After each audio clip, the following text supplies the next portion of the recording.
Have you ever heard of a thrilling story about who made fortune through illegal means? Jordan Belfort, the notorious stockbroker. People often call him the real Wolf of Wall Street.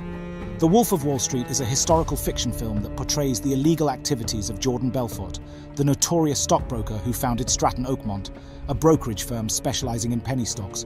Belfort was known for his lavish lifestyle, including drugs, alcohol, and women. His fraudulent activities involved manipulating the stock market, defrauding investors, and money laundering. He used his sales skills to persuade investors to buy worthless stocks and sell them for profit.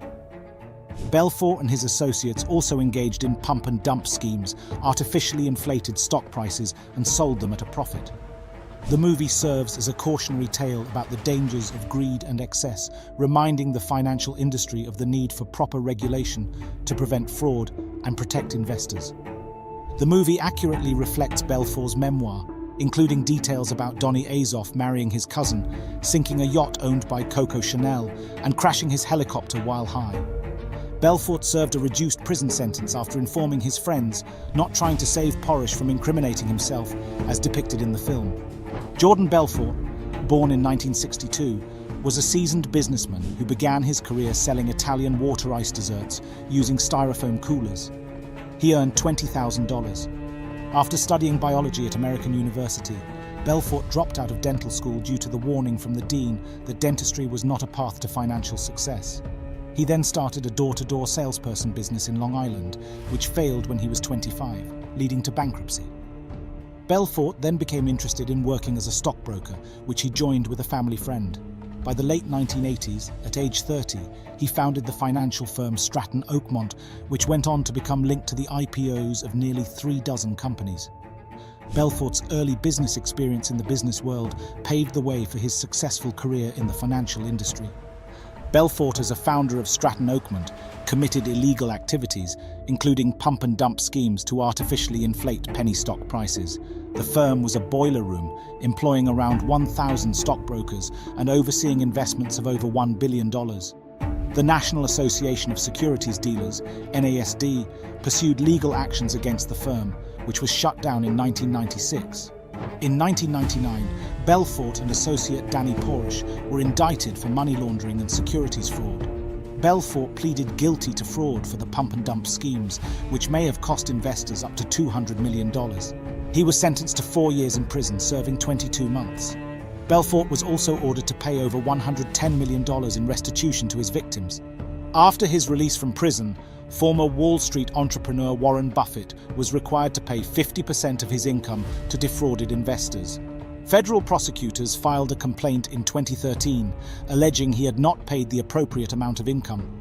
Belfort reached a separate deal to complete the restitution payments, which he still hasn't completed as of 2018.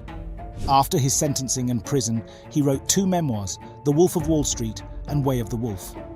After his time in prison, he reinvented himself as a motivational speaker, focusing on the distinction between greed, ambition, and passion on Wall Street. He runs mastermind investment courses and corporate training on building effective sales teams. The Wolf of Wall Street has been criticized for how much it downplays the victims of Belfort's crimes, and it does largely focus on him ripping off the wealthy. According to the New York Times, Belfort targeted people from all types of financial backgrounds to buy his worthless stocks. One California man used his home equity line of credit to invest with Belfort and has been impacted financially ever since. The depiction of Belfort in Scorsese's movie as being some type of voice of an underprivileged class who was righteous in turning the system on its head and against itself has been debated since its release. Jordan Belfort, the former Wall Street trader who was found guilty of his crimes related to stock market manipulation and fraud, was served 22 months of a 4-year prison sentence and since gone on to write multiple successful memoirs. Aside from his memoirs and the successful film adaptation of The Wolf of Wall Street, Belfort has reinvented himself as a motivational speaker.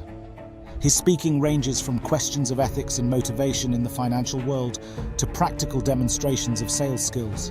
He also runs corporate sales training and investing mastermind courses.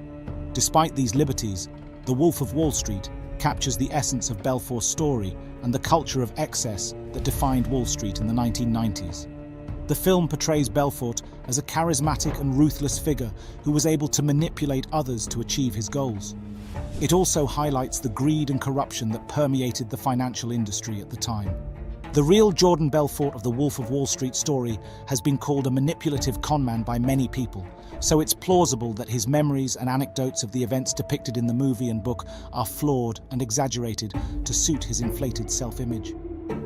A number of real-life sources have spoken out about the inaccurate depiction of events in Belfort's story, hinting that Belfort's fraudulent sensibilities might have fooled Hollywood as they did on Wall Street.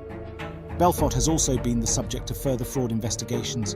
In 2014, media outlets uncovered ties between Belfort and an Australian employee training company that may have participated in a scam involving government funding. However, no charges were brought in the matter, and Belfort continues to operate a successful training and speaking business. Jordan Belfort, the Wolf of Wall Street, is continuing to work with a net worth at over $110 million as per 2024 reports. Thanks for tuning in to another eye-opening episode on capital crimes, where we uncover the truth behind the dollars and cents. Before you go, fam, remember this: knowledge is power and action is key.